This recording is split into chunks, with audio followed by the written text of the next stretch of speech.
just kick into it. Hopefully, we've got a mix of, or we've got a new one actually. What kind of role? I've asked everyone what role they do day to day. What does your role? A teacher. Okay.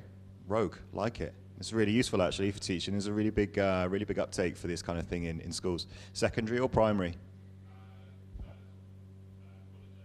Okay. Nice. All right. I'm presuming computers. Okay. Really rogue. Yeah. Fair one. All right. Yeah. Okay. Roger. Okie dokie. All right. We'll go. We'll kick straight into it. There is maybe some people here that already know quite a lot about the Power Platform, especially if you've got functional consultants here. Hopefully, you'll still take something from this. The purpose of this is more of a high-level overview. But what I'm gonna do is I'm gonna focus quite heavily on demos, like actual use cases, so that you can see some of what I want to highlight today is really how quick and how efficient these are to create for your day-to-day processes. And then at the end, what I'm going to do is, hopefully with a little bit of audience engagement, is I'm going to try and draw out a use case from one of you. I don't mind who it is, or we'll take a couple and we'll kind of pick the best one, or I'll pick the easiest one, hopefully. And then we'll map out that kind of experience so you can see real time how fast it would be to create one of these apps. So as you can see, the title here, Work Smarter, Not Harder. This is me, Tom Moore. I've been told I have to mandatorily leave this in. My background was actually military. I was in the military for 8 years. And in the military, I kind of looked after the SharePoint estate and a lot of process automation for multiple camps. Made the jump into industry, and I've worked in a few Microsoft partners in London, so Content and Cloud, to one of the main sponsors here.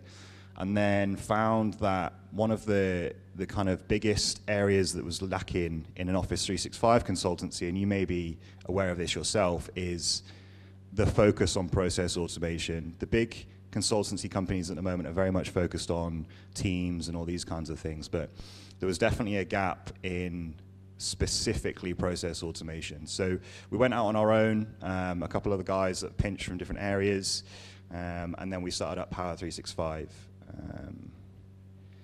So just to kind of reiterate on that, reference sponsors, we wouldn't be here without them today. So some of the main sponsors here, and then some of our other sponsors here. I'll deliberately leave it on this one a little bit longer because our logo is at the bottom. Well, why not? So the what? If we've got like a multiple or a multitude of roles here, hands up who's actually played with the Power Platform before? Pretty much. Okay, so pretty much all of you. And the tools that exist in the Power Platform, I'm going to keep this quite high level, and then I'm going to go straight into demos deliberately. But the tools that exist in the Power Platform then, hopefully, if we all consider where Microsoft kind of sits at the moment, historically, when you think Microsoft, you think Outlook, Excel, PowerPoint, Word, you think of these tools.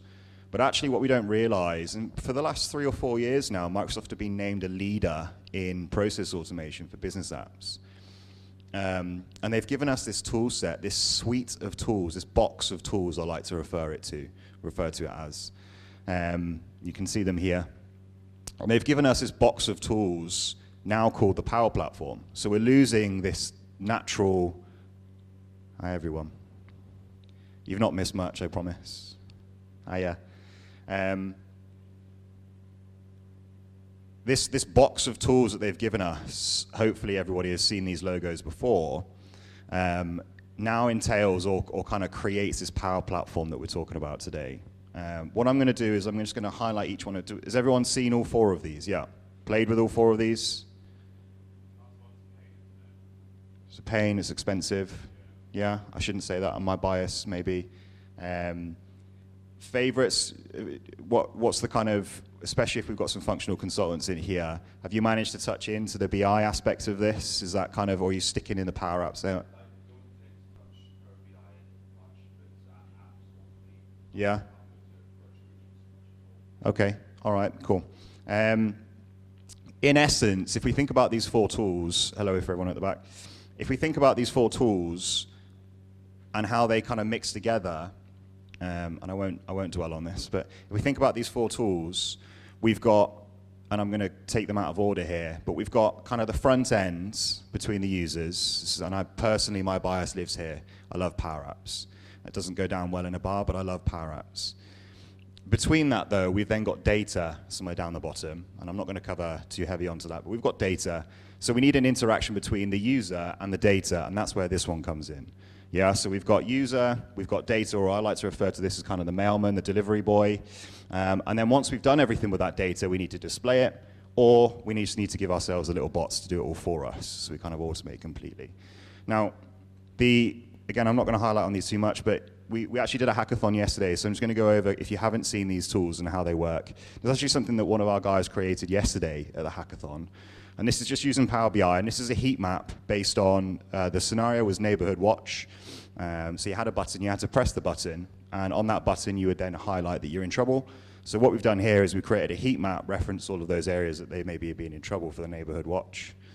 So that's displaying the data. We then have, and this is where I'm going to go into some demos shortly, we've then got the kind of front end, the user interface. Ignore the fact that we've got some developer stuff here. We've got that user interface between that data and displaying it in a nice pretty format for the users to interact with. In all honesty, there'd be very little point in me expanding any of these, because these can get a bit of a monstery. But this one here, essentially what this one is doing, this is where I'm going to start going through some use cases here shortly. This one is actually pulling out from a return to work solution. So if you think about a return to work solution, which is quite big at the moment, you've got a need for the users to be able to select a seat, and you're going to see one shortly. But also, based on the fact they've selected a seat, maybe the admins have got a need to have a daily report delivered to them in the morning. And no longer do they need to go to the data and extract it and manipulate it. But instead what we do is we just generate an automated workflow that gives them, this is actually a confirmation email that goes, and it gives them that email at the bottom that says, you've booked a seat and here's a link to the piece. But we're going to cover on this one in a second. And then virtual agents. Now my bias doesn't live here, unfortunately, because they are expensive. Has anyone played with virtual agents yet? Yeah, got some nods at the back. Yeah? Benefits? Like it? No? Okay, noted. The issue with these, and you might find this in your consultancy world, is suggesting these to a client. It's all good and well, and fantastic that we can make it do whatever we want it to do automatically. They're really, really expensive. And I think with these, and it's just my opinion, so don't take it with a pinch of salt, but what Microsoft like to do is they like to develop a tool, place that tool into the market at an extremely expensive cost, let people start using that tool, and then what you'll find is in 18 months or 2 years, they'll drop the cost, and then it becomes usable. And my opinion at the moment on these is purely that they may be priced a little bit too high, especially when you compare it to other technologies that are around, like Azure, when you can get something in Azure and you can get the bot that way through the bot framework. Hi. You've not missed much, in all honesty. Quite high level at the moment. So the why. So we've covered the tools, and most of you are already aware of the tools based on some of the roles that we've gone through so far. But the why. Why do we think Microsoft has developed this suite of tools? And apologies, I'm a bit audience engagement here. I get my voice is a bit drony, so I like to bring people in. But why do we think Microsoft went down the road of business process automation? And maybe think back to some of the historical tools that Microsoft provided us previously. And I'm going to say one now. Hands up, anyone heard of InfoPath? Yeah, the good old days. Access.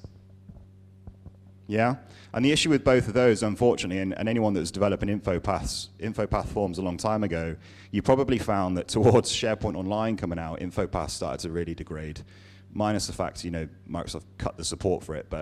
And Access, again, cloud-based collaboration, Access just doesn't store well on the cloud. So there was a natural progression requirement for Microsoft here to bring these business process automation tools into the cloud, hence the Power Platform. But why? Now, I don't know whether, has anyone seen this slide before? App development slides and constraints that come into app developments. I'm going to come back to this slide. I just wanted to put it up first. What I'm going to do is I'm going to talk about a typical app development for an actual custom app, not a Power Platform app, but a typical app. Now, what we've got here is a food ordering app. So, okay, Granted, I'm talking like an Uber Eats or a Just Eat level app. So it's on the iOS, Android store, and you go through that requirement in here, and you can see the process that behind this typical app deployment. Most of the design work here is extremely crucial in that kind of app. Now, when you think about what that app is actually doing, a food ordering app, you've got a menu. So if we think about we're on Uber Eats or Just Eat, you've got maybe a list of restaurants, and you can click into a restaurant. And in that restaurant, you've got a menu, and you can click through, and you can add some food to your basket. Maybe you've got an order history, and you can also then perhaps manage your inventory from that app as an admin. And that realistically is probably the fundamentals of it. Would anyone disagree? Is there anything I'm missing there, reference to food ordering app? Payment? Yeah, yeah, okay. Thanks. Payment, yeah. Anything else? No? We're all in agreement. What they've got here is to develop this app is about 29 weeks. Now, what I've done here, and this is unfair, especially for functional consultants and Office 365 consultants and anyone else that works for a consultancy company, is I've also put what our day rate is, and actually for most consultancy companies that's going to double. So I'm being a little bit harsh on the pricing here, but what that essentially equates to, if you put one resource on this for 29 weeks, you're looking at about 70K to get a food ordering app out. And yes, okay, granted, we're talking Just Eat, Uber Eats level. It's for the public, it's deliberately designed. You've got your subscription models in there. They're going to get the money back, so fair one. But what I want to do with that is and I've also put a little disclaimer here that you're probably going to have 2 or 3 resources at minimum on that. So times that by 3 as a minimum, really. Upwards towards probably 10 resources for something of that scale. Now, what I want to do instead then is, if we're happy and we're in agreement that these are the main functionalities of a food ordering app, and we're also okay with the fact it takes 29 weeks, what I want to do is I want to give a quick demo of something that took 6 hours. So ignore the fact that there's, visually maybe not impressive, but something that took 6 hours. Now, fundamentally what we have here, okay, so it's not food, it's gear, it's swag. And what we've got here, and again, apologies, I'm a bit visually creative, so sometimes I dislike the fact I've got blue buttons, and everyone's aware of, everyone has seen these blue buttons before, but we've got a gear ordering app. Where's my mouse gone? Oh. Shouldn't have brought a Mac, so Microsoft event. So we've got a menu here, in agreement, yeah? So this is essentially, it's a likewise menu. I've got the ability to maybe filter, so I want to see the women's stuff, maybe the men's stuff, or all, or maybe I want to see the swag, or I want to see the gear. And what I can do with these now is I can add that to cart, maybe choose my size, choose my color, my quantity. I've got 1 in stock at the moment, and I can add. And if I click into the backpack, it's out of stock, so I can't add that one in. Now I can go through and I can request a delivery date, who I want it to deliver to, and the home office it's going to go to, et cetera, et cetera. So we all in semi-agreement that what we've got here is a front-end, loose comparison to Uber Eats, Just Eat, in the fact that you've got a menu and you've got the ability to create an order, yeah? Now, what that also gives us then is a My Order overview. I've not submitted any, but what I will do is go into Order Admin. And you can see here how many orders have been submitted, and the admin can click into, the security behind this, and the admin can click in and see what swag's been ordered, change the state of that and save it, see which ones are overdue, et cetera, et cetera.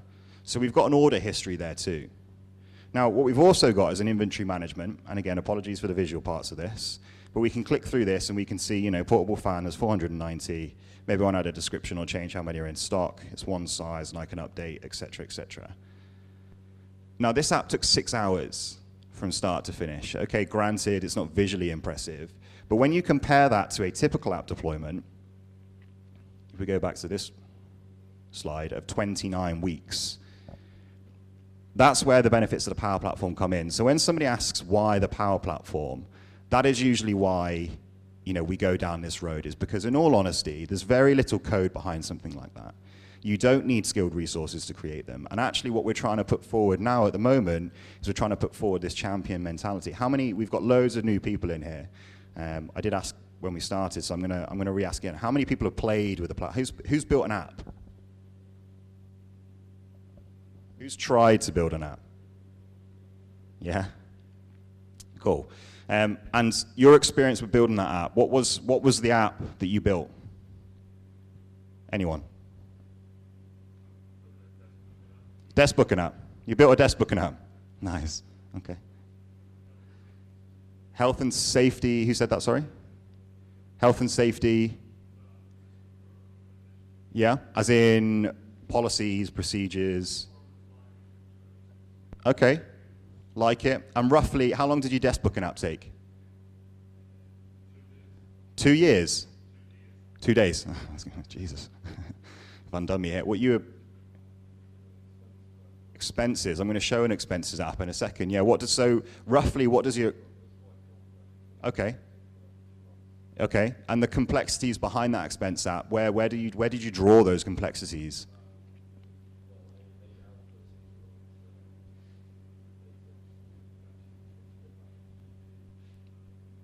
Yeah. Okay. So So we've got multiple line expense entry here. Feeding into finance system directly, yeah? Nice, okay. What do you do for a job? You're a developer, okay. And 2 months that one took you?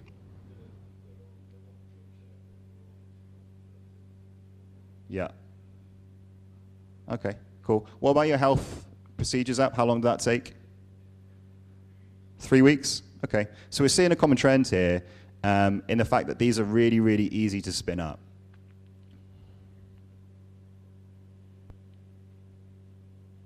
Now, if I stick with the why before a few other demos, I'm going to pull it into some scenarios. If I stick with the why, who's seen Shane Young?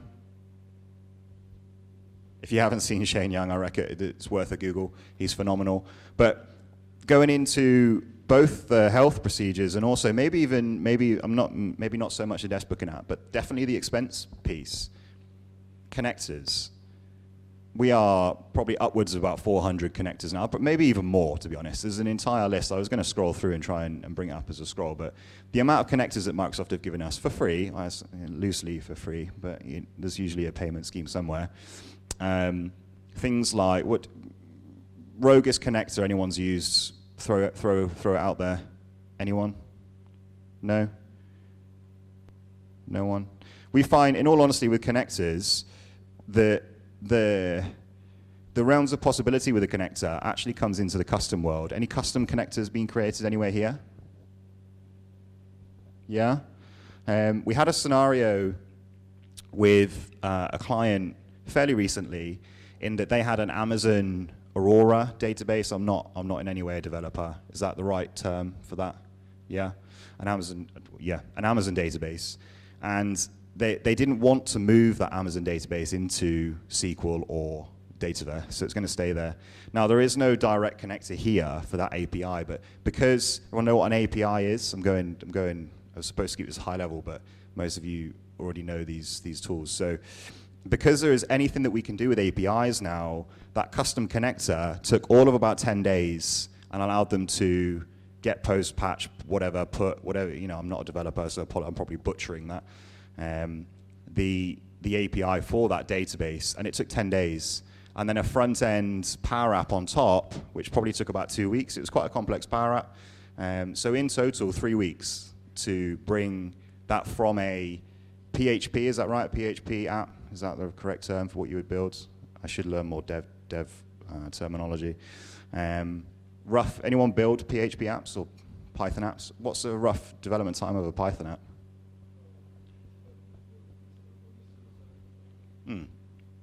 Yeah, your expense one. 3 or 4 times a typical deployment. Okay, that's good to know actually.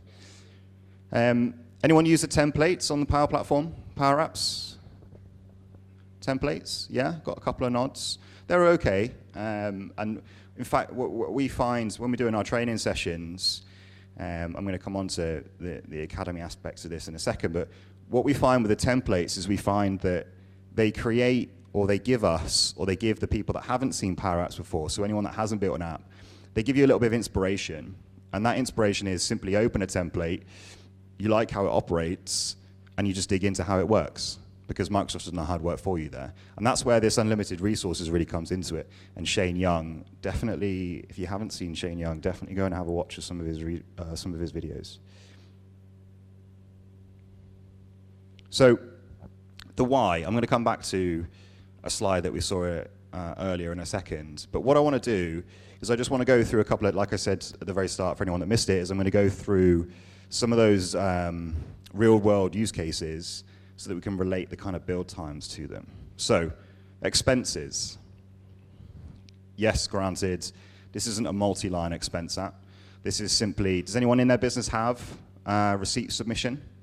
How do you put in trains or food? What do you do? Most, in all larger organizations, probably have a fit-for-purpose built tool that you're going to use for that. Does anyone still using paper to do their receipt submissions? No? You do it on paper? Okie dokie. It shuts my nervous system down when I hear that people still print and use paper.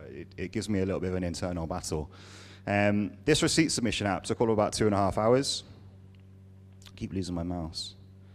And it allows you to select a project from a list of projects, the date of purchase, who it was, the cost trade, blah, blah, blah. Put the amount in and attach a file. Now the attach a file is a little bit of validation on here. Only allows you to put one thing in. Once you filled all the fields in, you can submit. And that then generates an email over to the finance area with the receipt submission image embedded into an email and all of the details. 2 hours, 2.5 hours to take it away from paper processes where they were continuously printing, signing, getting it approved, blah, blah, blah. 2.5 hours. Completely free, completely inclusive of your Microsoft 365 license. And that kind of thing makes me wonder, why would anyone still work on paper? My tan is actually because I've just come back from the Middle East. And because we've got a client over in Qatar. And their mentality over there is very, very different to us at the moment. They print everything, and I mean everything. Their archive was in a desert, and it was storage containers of paper. That's their archive. And there was one of the use cases, Alex at the back was actually discovering it, and it was simple data entry, and they were making this woman, this poor woman, was it 1500s, or was it 1500s? Yeah, 1500 lines from an Excel spreadsheet, placing it into something like that app. Manual copy and paste. When actually, what you could probably do with that, well, I mean, in all honesty, all they did was an upload, but a workflow to pick that data and place it in, and she's just saved herself probably about 10 days, 15 days worth of manual data entry in about 20 minutes, less than. There's madness out there, in all honesty. So 2.5 hours, 2 hours, 2.5 hours, or something like that. Now, we move over then to classic requests, classic requirement, IT support. Who does IT support at the moment? How do you raise IT tickets at the moment? Anyone? Probably got a lot of ServiceNows in here. No's, yes. Anyone ring them in? Anyone just call it in? Okay, so you got all of those different ones, and they are doing something with that ticket on the back end, aren't they? You're giving them a ring and they're typing it in a system maybe, yeah. IT requests, we get mixture on this one because a lot of people will use something like ServiceNow, and that's great. But also, a lot of people, and again, I'm going to relate back to Qatar, they've got nothing. They just ring or send an email. There's no tracking. There's no acknowledgement. And if that engineer then goes off or they forget, lost it, no idea. Now this again took about 2.5 hours, I'd say, maybe even less to be honest. Very, very basic. Allows me to create a support request, put a priority in a description, and then gives me the ability to see my open, my in progress, and my closed tickets. And I can click into any of these tickets, and then I can see the details and anything that's been done on that, so the time spent. And again, 2 hours, 2.5 hours, and you've got an IT ticket system. There is a back end to this actually, that when you create a ticket, what happens is you can see down here a little logo appears on some of them. This little logo here. When somebody creates a ticket, it feeds into an email to the IT service desk with a little approve or acknowledge, and then that feeds back into the system and puts a logo on there so that user can see their ticket has been acknowledged. And again, 2 hours, 2.5 hours, and we've got an IT service desk and saved ourselves God knows how much on a ServiceNow contract. Now this one's getting a little bit more complex. Onboarding, HR onboarding. Do we have anyone in that area deals with onboarding? Doesn't need to specifically be HR, but quite common, new people come into the company and you've got things like requirements for the VPN to be set up. I would hope not nowadays with SharePoint as a Microsoft 365 environment, but maybe they need a VPN or they need a laptop or they need equipment and a mouse and whatever else. How do they track that? How do HR track this? So this is for a HR business, and they can see all of their requests on the left, and these are kind of colored based on the percentage complete that you can see going on here. So as it's 67, it's orange, 0 is red, goes green when it's 100. And they can come in and they can create a new one. So I can go into my employee, my start date, my status, I can put my managers in if I need to put my managers in, location, there's a bit of complexity around this. And I can go through and then I can put in, do they need a secure, ignore the developer stuff, do they need this, do they need that, blah, blah, blah. And if any of these are then ticked, what actually happens in the background here is it goes into Planner. So we might as well start utilizing the rest of the Microsoft tool, or Microsoft toolset, and it goes into Planner, assigns a task, and allows them to complete that task. And when they complete it individually, so this person completes it, it feeds back into the system and marks it as complete, or not required if it's not required. Rough guess, how long do you think that one took? A week? Anyone else? Want to up or down that? 2 days? 1 day? God, you think I'm that good? Is that what you're saying? 1 day? Would it take you 1 day? Because do you need a job? Yeah? Yeah? Yeah, of course. Yeah? And roughly, how long have you spent on it so far?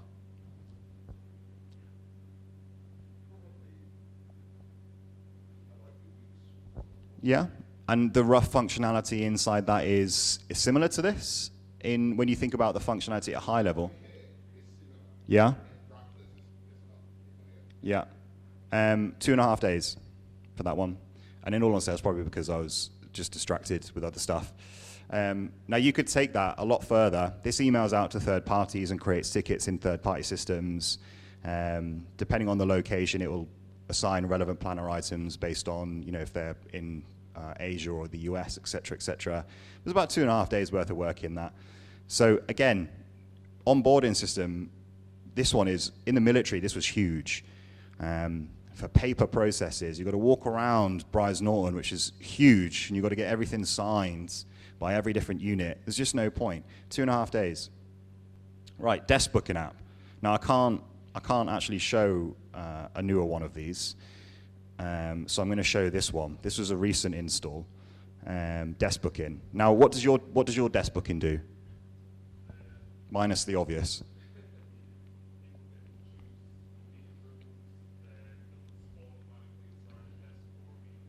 Okay.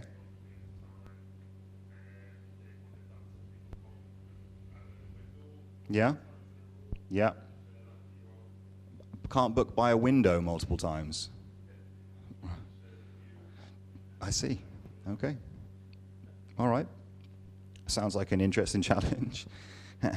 This client came in. Originally, it started off with a seat or a desk. And then they expanded to meeting rooms, and then they expanded to cars as well. So with this, we can go through, we can book a seat. There's a disclaimer in there. We've got our build-ins. I can choose a build-in. First floor. And then we get a list of seats, or we've got an interactive floor plan. Now, this has been updated, but we've got an interactive floor plan here where we can go in and select a seat, and we can block book that seat if we want to for 4 days, and it will go off and check to see if that seat's available for all of those 4 days. I'm not going to book any because it's a live system. Probably shouldn't be in it. They've got guest bookings in here, internal and external. So at the moment, this is just internal because there's a bit of admin based on here, but they can book internal guests in, they can change the date, et cetera, et cetera. Now they can go over and do meeting rooms as well. So if I want a meeting room between start, end, and 10, and I want it for whatever, and it goes, oh, time cannot be in the past. Let's just do for tomorrow. Submit. And then I've got my meeting rooms that I can book in straight away. Or we can go through and we can book a car, and I can put in through a car form. I don't have a manager on my developer account. And then the admins can go and do whatever they want.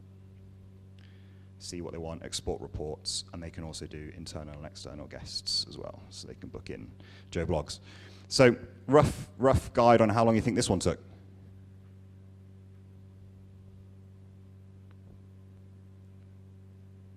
Not a day. 4 days. 1 week. I'm evidently giving across a specific vibe. There's about 17 days in total behind this one. It started off quite easy with just the seat and then expanded to some complexity behind rooms and cars. So there's about 17 days in total for that. Now, the market leader, Condeco, anyone heard of Condeco? Yeah? Condeco, roughly about 250 grand, I think, for a quote of a medium-sized business, about 250 Gs a year. And they charge you for extra desks, and they charge you for extra buildings, and it's a phenomenal system, a really, really good system, but the fundamental functionality is in that. And 17 days at whatever the day rate resource costs, God, the cost saving involved there is almost astronomical. And again, this one, I don't know how many of you have seen that. I'm going to cover licensing in a second, but this is completely inclusive of licensing. So if you've got access to Outlook, you can have access to this. So there's no extra costs involved whatsoever. 17 days, one-off cost, have as many seats, have as many buildings, have as many floors as you want, scale them up and down. And the use cases for this are, you take this as far as you want. You know, as I'm sure you said there, they're not allowed to sit by the window 3 times a week. You know, and that really is where we're getting to with the Power Platform now is, you know, that logic, old school electronical logic. Does anyone remember that? The AND gates. If this, then that. You know, realistically, when you think about that logic and you think about any use case, you can do anything, really. If this does this and that does that, then this does this and that all over there do, you know, this when it clicks here. You know, realistically, you can make anything work. So when we then go back to the why, before I click into the kind of overview, licensing. Has anyone seen the recent licensing changes? Yeah? Microsoft are phenomenal at this. 2018 was it, I think? October 1st, 2018 was the last licensing change. And then they've brought a new licensing out for October 1st, 2021. It might have been 2019, I might be lying there. COVID has thrown us all off on years. So the licensing changes. Now, the per user, it does get quite, it's not easy to understand, and I should have gone into licensing as a career, really, because the commission's amazing, because nobody knows what they're doing. So the per user plan, does anyone have premium Power App licenses here? You've got functional consultants, so any Dynamics people will definitely be using the premium licenses. Anyone not premium licensed? I would like to hope most of you put your hand up to that, to be honest. No? So we're all premium licensed. Fascinating. They've changed it. So if you're not running a Dynamics license now, they've gone down from 40 to 20, which, to be honest, is a pretty good saving on that one. This one I can't. This is a pretty good change on their licensing front. Halved it in cost. And gives you the ability to run all of the premium connectors, connecting into Dataverse. Anyone, Dataverse, happy with that? Yeah, old school CDS, CDM. I say old school, it's not that much of a recent change or far away change. Now this one, the one in the middle, been a bit naughty with this one in the way they've written it. Down from 10 to 5, which is great. So you pay now $5 per app. But what it used to do is it used to give you 2 apps and a portal. And now they've gone 1 app or a portal. So they've been a little bit naughty with this one. And this one is annoying, actually, but anyone that did before October 1st will keep that moving forward. But then this is, so my job is within the productivity suite. So technically I'm not a Dynamics consultant. I'm within the kind of SharePoint Teams space, Power Platform space, Power App space. So this is where I like to keep my clients, because my job is to save them money. And I've got guys in the business that move this way and get all the premium features. But I like to live in this space. So what do we use? Anyone know what we use as data connection for this? To keep it free? Yeah, SharePoint. The Mac Daddy. Completely inclusive of all of your Microsoft licensing. So all of those apps I've shown you today there's no premium features in any of those. All completely inclusive, all completely free. And that really then draws into this why. So the budget constraints behind the Power Platform, the time and resource constraints, we've already gone over that. The fact that you can build, what did you say, a 3-month, 4-month app in a month almost. Paper processes, we need to get rid of those. Technical skills and shortages. So we've got a few people in here that are learning Power Apps at the moment and going through the learning cases for that. How are you finding that journey? How are you getting on with that journey, reference learning? Because this is the biggest bit, really, of the Power Platform at the moment. How are you finding it?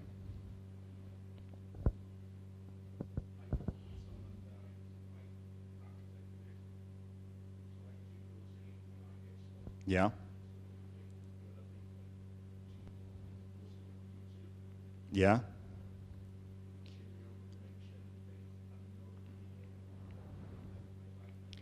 Laura Rogers is really good for anyone that needs other resources. I really like Laura Rogers, really, really good.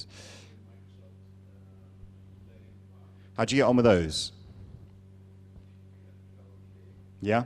So we found that what was going on quite commonly in partners is they would be offering, or Microsoft would be offering this app in a day. Has anyone done that course? Yeah? How did you find it? Did you have, let me re-ask that question. Did you have prior experience before you went to that app in a day? A little bit. How did you find it? Yeah? Good. Yeah? We started to find, as we were going into clients and they were asking for apps, that we were changing the way in which we approach them. And it was less so about let us build an app for you, and more so about let's build an app together. So that DeskBookin one that I've just shown there, that company, they actually approached us, and it was build the DeskBookin app, so internally by us, but then hand it over to the developers so the developers could run with it. Because realistically, you've got the skills. If you can write code, you can absolutely maintain that.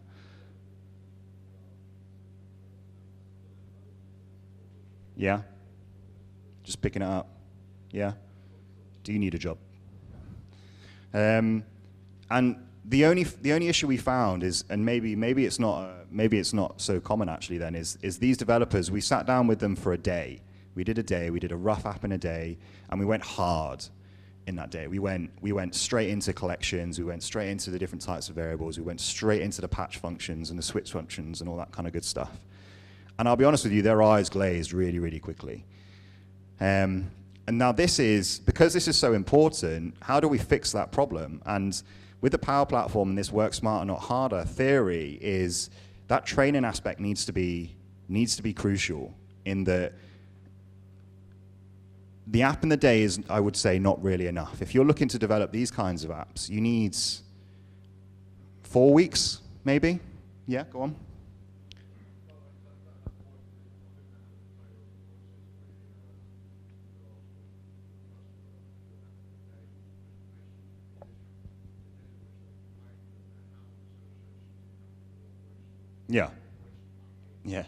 Yeah, quite literally. And they do absolutely sell it that way. I don't know whether I think it's free actually.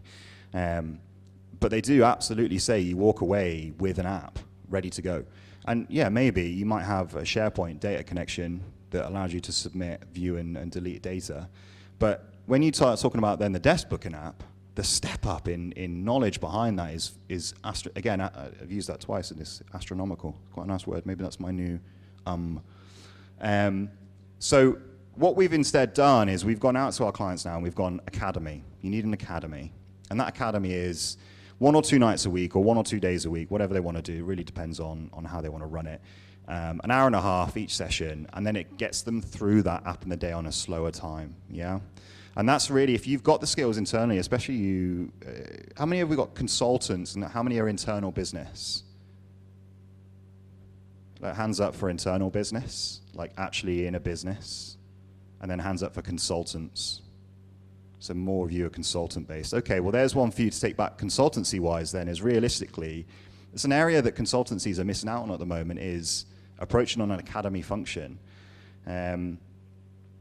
However, what I want to do, because I'm conscious of time, is I want to go through a really, really quick process map. And does anyone want to give me a process that they are currently struggling with internally? To the floor. Please don't make me ask one of my fake audience members. I'll give you credit if you can spot them. One process, anything. Holiday booking. Okay, holiday booking. So what do we want that holiday booking to do? Minus book holiday. Please don't say that.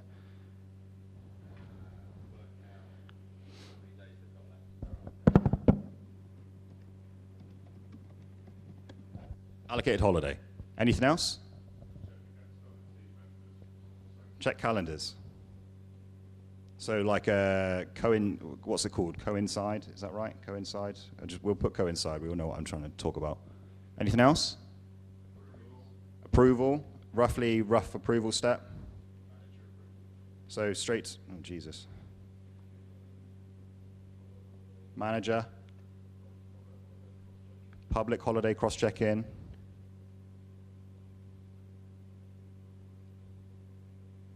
Yeah. Anything else? Pardon? Team holiday overview. Now that's definitely where we start getting complex. Because calendars. Oh my God, my spelling's off. Apologies.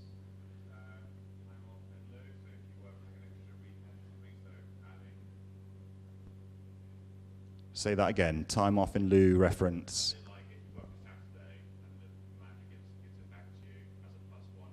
So they're now adding back to your. I'm going to do time off in. Will that work? Toil. It is toil anyway, isn't it? Yeah. Anything else? Yeah. So like my bookings. Anything else? Editing a holiday, so you can kind of change it. Anything else? Pardon? Reminders, yeah, okay. So I'm going to stop there because what we've actually really described there, if we think about what we're booking, is, I'm going to go back to this one. What are we booking here?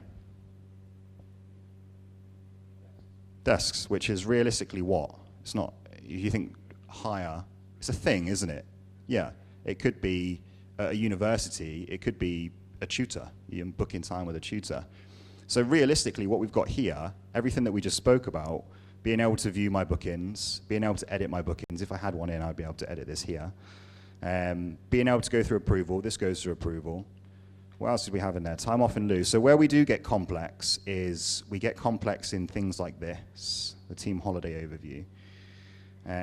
How would anyone want to hesitate to guess how, if that was given to me, how I would maybe get around that problem? It doesn't necessarily need to be the Power Platform. Any ideas? Outlook calendar, SharePoint. I'd stick that straight into a SharePoint calendar, depending on size of business. If there's loads of you, probably not. What else have we got on here? Coincide. So we've got some of that logic in here, actually, with the coincide, in that you can't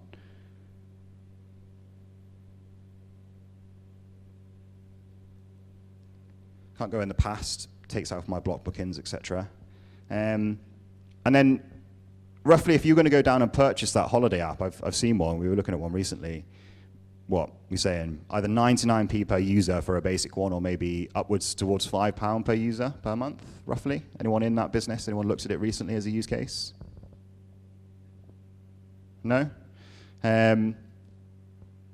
17 days for something as complex as this. In all honesty, I've got a holiday one that we've installed, but I don't have access to the tenant anymore. So you've described a really good use case, and I've gotten a perfect example, but I can't get in. So apologies, but all of those things are in there. So the premise of mapping that process, how long, how much, and how beneficial, we're talking for that holiday app probably at 10 to 12 days to maybe 10 to 15 days at general resource rate of whatever that is. And then that's it. That's your one-off cost for the Power Platform. Now, who does that on paper at the moment, holiday? Did we ask that earlier? Have I asked that? Who's submitting their holiday in paper or email? Is there does everyone have a management system for holiday? It's email for you. Everyone else has got it. Are we all in fairly big-sized companies? Yeah? Okay. Have we got any small companies? Yeah? How do you do your holiday booking? Word of mouth? Oh, nice. What about yourself? Yeah? Behind? You sell it as well? Oh, okay. How much? Cheap? Okay. What about a custom canvas app? What's my competition like? In summary then, because we've pretty much run out of time and I've actually gone over by 3 minutes. So the premise of what I wanted to get across here is I wanted this to be very demo heavy, and I wanted this to be focused on where we sit in the market at the moment is we want to be inspiring. We want people to be thinking about the Power Platform in a different way, in that, in all honesty, if you're looking at any process in your business and you've gone to a third party, you're already missing a trick, because the Power Platform can do it for you. Would anybody disagree with that? No? So how many of you do you find still go to third parties even though you're in semi-agreement? I know it's not your choice, it's usually a business choice, but how many companies are still going third party? I was in a Microsoft consultancy company recently, and they managed their lead to opportunities on Excel. And I'm like, what's going on? It's quite literally an out-of-the-box process on Dynamics, and they manage it on Excel, and notes in a notes column. And then looking into the return to work solution, they went straight third party.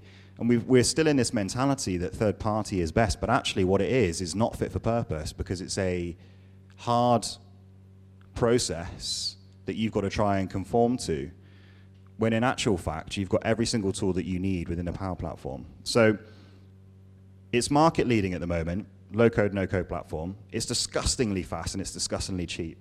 Has anyone got any questions? It's quite a high, I've got quite a consultancy-based crowd for a high-level overview of the Power Platform. Has anyone got any questions, or anyone want to challenge anything? No? Silence. I'm not sure I like a silent exit. Yeah, go on.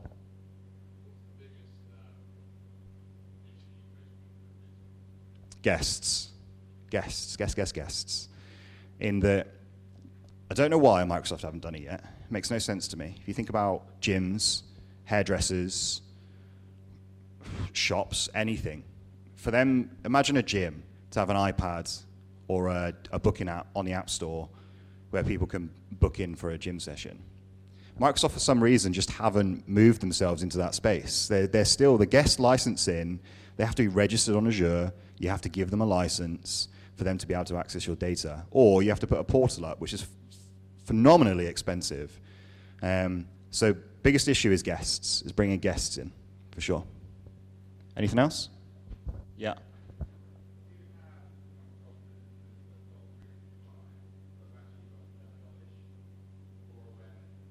Yeah, quite commonly. Quite commonly, in that maybe it's a downside to the fact that we are, as Power 365, we are a fairly small consultancy company, so we're not targeting the big companies, and there's maybe a little bit more knowledge there. But most of our clients have got no idea. In fact, they've just come from file server migrations because of COVID. They've just rolled out Teams and barely using it. And our biggest challenge then is adopting them based on fundamentals, getting them SharePoint, and then bringing them into process automation. And pretty much all of our clients are doing it manually. So yeah, for sure. It's still, for some reason, and that's why I thought maybe the session today would be aimed at businesses like that, and instead I've been given a room full of knowledgeable consultants. But is absolutely the case at the moment. Yeah? What do you do for a role? Yeah?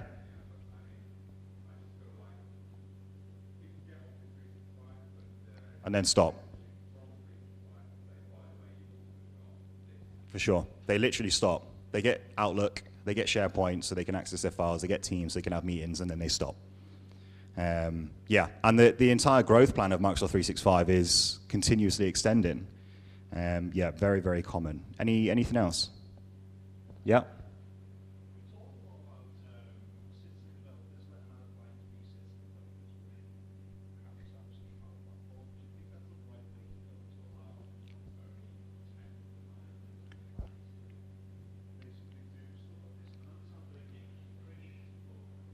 My bias, obviously, is going to say no, because I'll be out of a job. So my bias definitely leans towards no, but actually, yes. And yes, there is a definite need to install, even if it's the out-of-the-box Microsoft solution to manage the apps within your environment, and to place in some security restrictions around what connectors they can and can't use so that your business data is not going across, but absolutely. Because if you think about how long it takes to process map, so as a client comes to me and they want to process map a process, your expense process for you, your expense process, we've engaged, you're now giving me all of the details, I need all of the knowledge in your head, and it takes 2 weeks to get all of that because it's hugely complex. Well, if he just built it himself, he saved 2 weeks because he knows the processes. So absolutely, yeah, I would definitely say it's the right way to be aiming. If anyone needs to shoot, please shoot. But yeah, no, please do. I'll take a little bit of offense, but not too much. Has anyone got anything else before I wrap it up?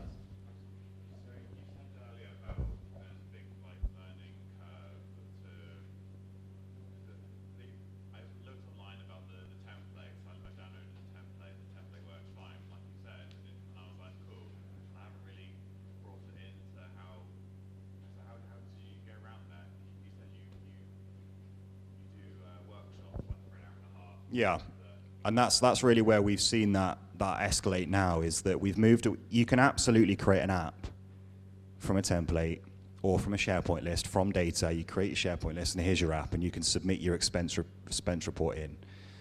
But as soon as you then start getting into the complex if logic and you need admin conditions that stop them from clicking the button, or you need them to be able to not click the button until they've filled out all the fields and all these kinds of things, where do you learn that really? And I'm going through an academy course at the moment. We've got one quite literally running on Mondays at the moment. And I shouldn't, I'm going to say this in the nicest way possible, but one of the guys on this academy at the moment had an issue where, thank you, where all I said to him was create me a calculator and make it multiply two numbers together. Now, realistically, that's an update context, contotal times text box, and then put the total into the field. But because he was underconfident on that process, he went straight to Google and he said multiply Power Apps or whatever. Now, I can't remember the name of this function in, Kieran, you might know this, what's the name of that function in Excel where you multiply a row by a row by a row by a row by a row? Anyone know that? Any Excel gurus in here? Rather than multiplying one by another, you multiply one by the next, by the next, by the next, by the next. It's got a name. Anyway. So I came back to I put him in a breakout room and I came back to his thing, and he was going into clear collect, cold total equals 1, for all, loop patch code total equals times, blah, blah. I was like, what are you doing? He was like, oh, you know, and I remember the exact functionality or formula that he was typing in because I'd Googled it myself to use for that piece. So the learning curve seems to be that if we can now instead target slower time, app in the day is too fast, you learn too quickly, they give you a guide, you follow the guide, you walk away, you probably don't touch it, and it's nice that some of you have.